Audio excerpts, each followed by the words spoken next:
conversation here as well, from midday 20 past to 1 o'clock. So every Wednesday we have Wellness Wednesday. We bring in someone to talk about a subject expert. So it could be someone who's coming to talk about mental health. We have a formulator who helps us, get to the bottom of things when it comes to ingredients in things we use every day, from a formulator's point of view, and just to help us break it down into just normal language that you and I use all the time, terminologies that we can understand, because there's a lot of formulation jargon that slips through the cracks, and you probably should not have certain things in certain items and products that we use, but we will never know because we don't know the lingo, correct? So the rest of the days, Monday, Tuesday, Thursday, and Friday, we have just conversations that we've seen around that probably need another, 2 cents. Yours and mine, of course. We also let you speak on it. And today's conversation is about plastic surgery. Plastic surgery. And we are seeing so many people resulting to going under the knife for whatever particular reason, and I wanted to Google the most popular plastic surgery procedure. Hold on, procedure. I'm sorry, I should have done this earlier. Procedures. So the most popular plastic surgery procedures are, from the top, rhinoplasty. So that is reshaping the nose. Is consistently one of the most performed plastic surgeries in the world. I don't know what obsession we have with our noses. So many people want to narrow their noses to have a Caucasian nose. So narrow it because our noses are fuller, they kind of fit our whole face, and they're rounder, right? So they try to elongate the noses, maybe give it a tape. Some people also shape their noses without reducing them, right? Some people only just want a smaller probably nostrils, and there's many reasons why people resort to rhinoplasty. There's people who have had sinuses. There's people whose airways are not so good. Sometimes the Swahili say hakuna kizuri kisicho dosari. Like nothing doesn't have a fault. So sometimes it's just a manufacturer's default. Ulizaliwa tu na hiyo shida. So there's something called a deviated septum. That is when your airway is not straight, it's crooked, and in the process of them breaking your nose to fix your airway to make it better for you to get better air supply into your body, sometimes your plastic surgeon will ask you if it's okay, if they can probably flatten it out, maybe narrow it up, maybe, kind of build it to have maybe better symmetry, or a tape, or even just to make it smaller, right? And then how many by a show of hands will be like, since I'm under, and since we're fixing this part of the body, why not make it look more physically appealing? I know for a fact, if I had a condition that I was born with my nose, and the doctor was like, I can also make it just look cuter, I'm like, say less, just don't make me look like those crazy Jacksons, like walking around here looking like Latoya, like someone ate half your nose. Pass. You understand? As in, we are still mirrors. You have to balance it out. Plus, we have the lips to go with the nose. That's my kwena balance. So another surgery that is big and popular is eyelid surgery. It's called blepharoplasty. So this procedure is popular for rejuvenating the eyelids, and recent reports show as the second most common procedure, close behind rhinoplasty. These are wild statistics. Okay, liposuction.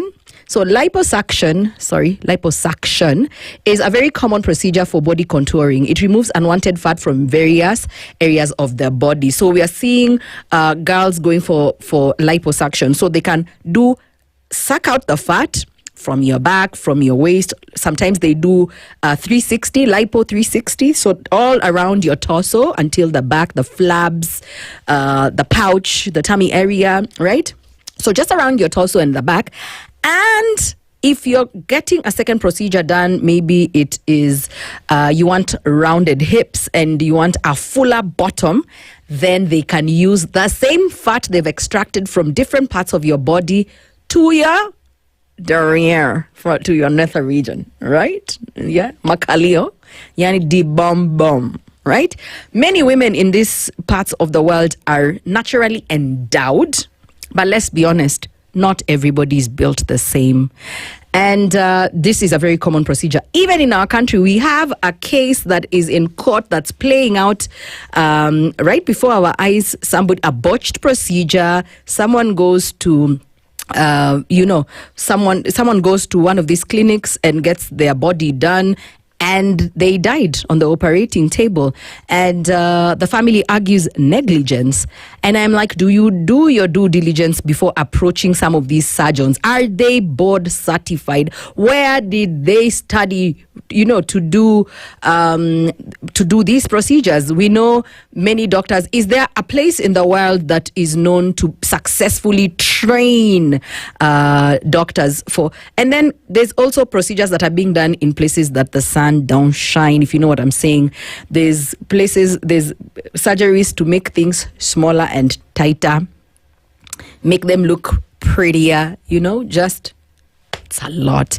The fourth most popular procedure, breast augmentation. This surgery, which increases breast size with implants, is extremely popular.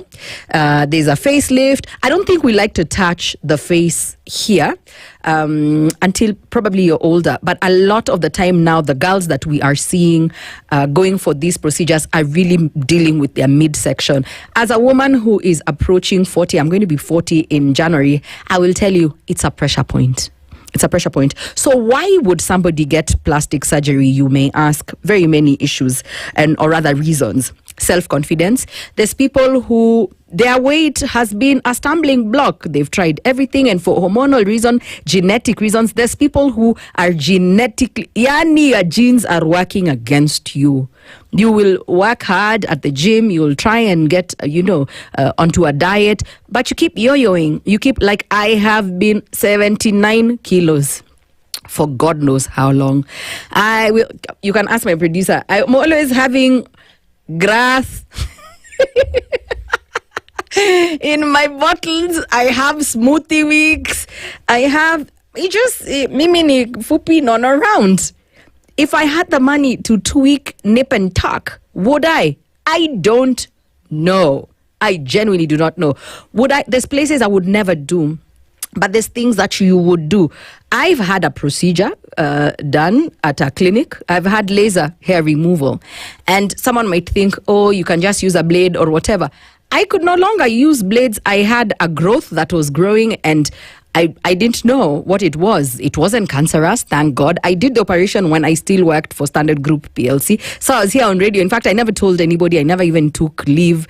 It was done. It was, I didn't have to be put under.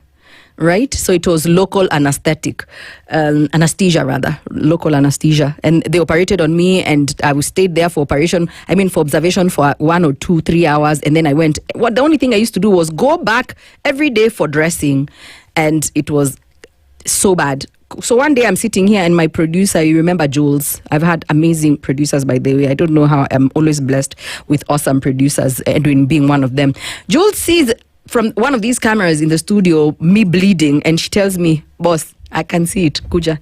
So we go, and then she tells me, and we talk about a bandage. So I had to get a special bandage that was breathable, that mimics the skin, because my incision was not healing. It was bad. What I'm trying to tell you is sometimes people don't get these procedures for the reasons you imagine. There's women who have such big knockers that their back is constantly in pain and agony. So they go for breast reduction surgery.